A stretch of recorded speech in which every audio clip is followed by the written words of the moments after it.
morning, or depending on when you're watching this, good afternoon, good evening, or good night. My name's Ross, and as always, told how to voice the radio. So today we've got some news. We've got news about new products I was not expecting, new other stuff that I really was not expecting, and some very, very important news if you are attending the World Championships, or even if you're not, and you just happen to live in London. And yes, I know I told you a couple of videos ago I've got some really important news about Worlds. Yeah, that still tracks today, I'm afraid. It still tracks today.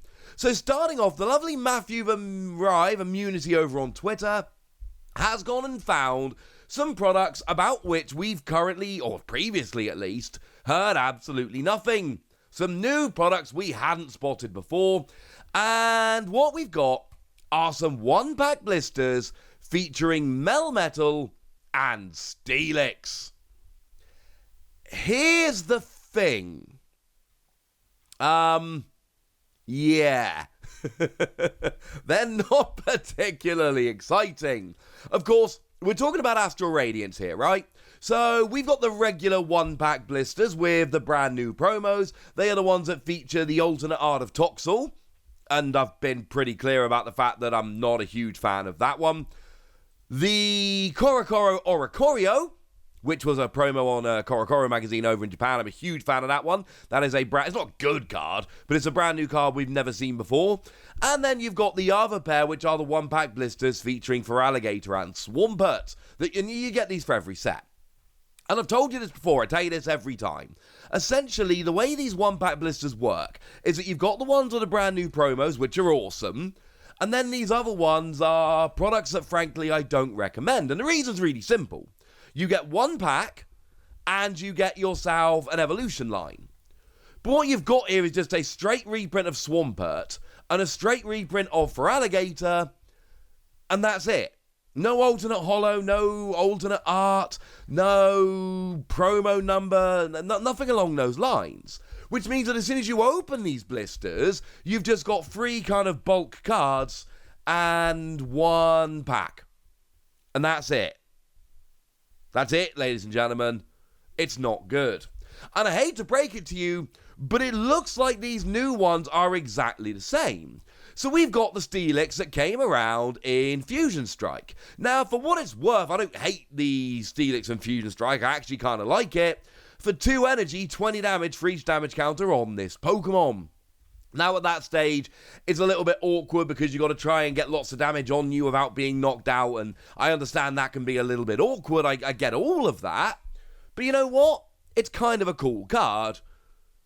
But all you get here, like literally all you're getting, is just your Steelix and your Onix with no alternate art or anything along those lines, and then 1 pack. And it's just not particularly good. Now, the Melmetal, for what it's worth, is another card we have absolutely seen before. It's another card that came around in Fusion Strike, and it's not absolutely terrible.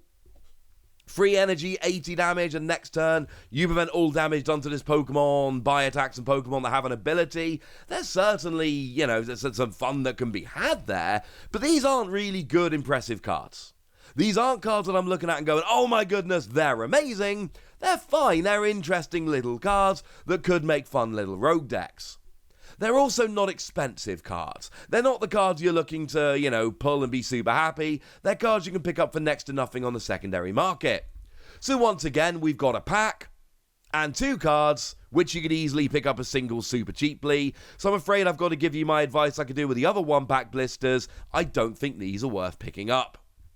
Now, one thing that is extremely cool, and I was really not expecting, there's another bag.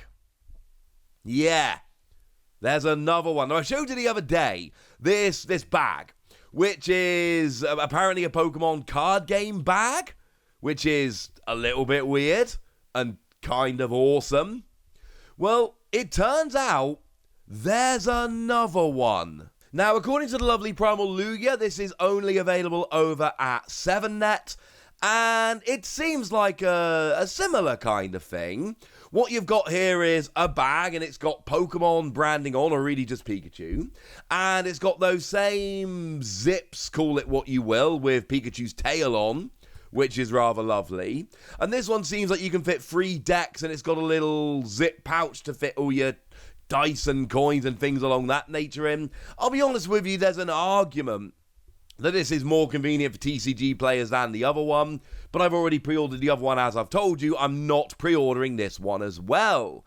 Now, it does actually have a description that it does come with a magazine as well, and it does seem to suggest it's the same magazine. It refers to Ryoga Matsumaru and comments on celebrities that love Pokemon cards. The description of the magazine is the same, essentially, as the description of the magazine that comes with the other bag. And look, I know I'm a massive Pokemon TCG nerd. There is a strong argument that I am too big of a Pokemon TCG nerd. There's no help for me now, I'm too far in. But my point is, I have pre-ordered the one bag in the hope that the bag might be useful for tournaments, but really, I'm just excited about the book and I want the book to be awesome. And maybe it will be, maybe it won't be, we'll have to wait and see. But I think pre-ordering one of the bags is enough.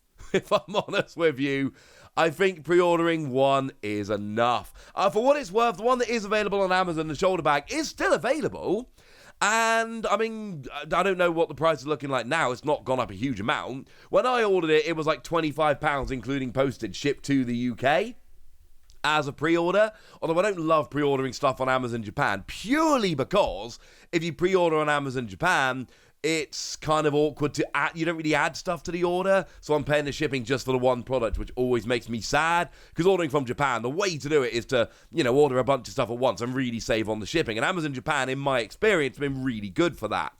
As always, if you choose to order from Japan, that is completely up to you, but I take no responsibility for your orders. That's up to you. That should be obvious, but just in case, that's on you, not me.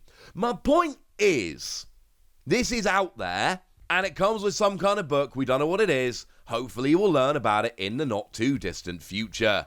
And incidentally, you know when it is actually released, I will be here to show it off to you and all things of that lovely nature. Now, the last piece of news, and this is something that I am both very, very excited about and very, very nervous about. It's all to do with the shop at Worlds. Now, I have had my wife on standby for a while.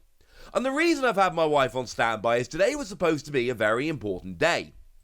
Today was supposed to be the day where you could reserve a spot to go and buy stuff at the Pokemon Center shop at Worlds.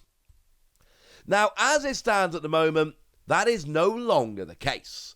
It was going to be from today. As it is, we've just had a tweet go out yesterday basically telling us that due to an unforeseen issue with our reservation system, reservations for the Pokemon Center experience at the Pokemon World Championships will not open on Monday, July the 18th.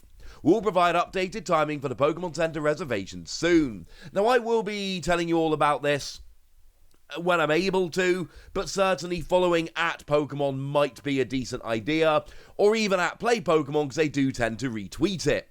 But my point here is, this is something very important.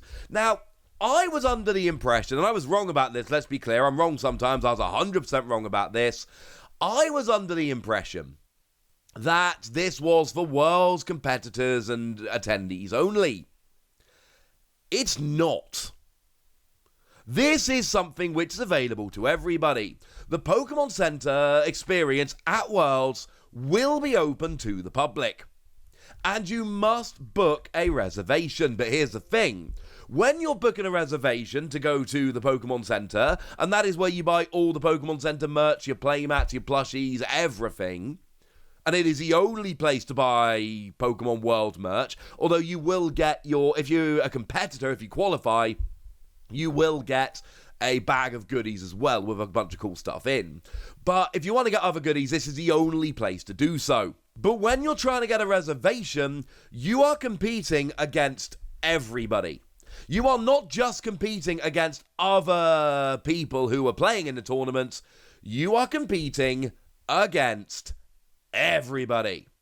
And that's a little bit of a problem. Because you know what? I mean, do we all remember when they opened the Pokemon Center in London? I do. I went. And I was extremely lucky, and I know how lucky I was. I was able to go the day before it officially opened on a media badge, and having seen what it was like when it did open, I do understand how lucky I was to get a media badge and go a day early. That thing got silly. That thing got to the stage where literally within a couple of days, if you weren't queuing before it opened, you weren't getting in. By the time it opened, they were so full, as in the queue was so full, that they literally stopped letting people join the queue before the shop was even open. That's how busy it was. So you know what? You need to get in on this, ladies and gentlemen. You need to get in on this. If you want to, of course. It is reservation only. If you do not have a reservation, you cannot go to the shop. Reservations are not open today like they were expecting. They will be open soon, but it is open to the public. And then, of course, we have to decide, you know what? How much am I actually going to spend in that shop, assuming I get in? And the answer I'm going to give my wife is the same answer I gave her when I went to the Pokémon Center when it opened in London. Less than I want. More than you want. But now, ladies and gentlemen, I want to know what you think about this weird trend of Pokemon TCG bags and this mystery book. And seriously, how are there now 2 products that have been listed with this book with no picture of the book? That is weird. About these new 1-pack blisters, which seem completely pointless, and about the shop at Worlds, which I am very excited about. But yeah, tell me about all of that in the comment section. Go nuts! Be nice! And then make sure you like this video, subscribe to this channel, follow me on Twitter at TheWasi. That's where we talk about Pokemon and frankly lots of other things as well. And do please consider checking out patreon.com/PTCGradio. That's where our Patreon is. That's where you can join the Discord. That's where you can get weekly bonus podcasts, pretty much, where I answer all of your questions about the Pokemon TCG, or honestly, basically anything. And that is where you can get shoutouts on these videos, like, for instance, the lovely Mike. And I'm sorry if your name comes through, that's how I'm going to give you the shout out, unless it's a name I can't shout out on a family-friendly video, in which case I'll give some derivation thereof. Mike's a lovely dude who is a Patreon supporter. Mike, you are awesome. Thank you so much for being a lovely, awesome dude. And yeah, everybody else, check out the Patreon if you so wish. But by far the most important thing, as always, look after yourselves till next time, would ya? Thank you very much for watching. My name's Ross, and you've been watching PTCG Radio.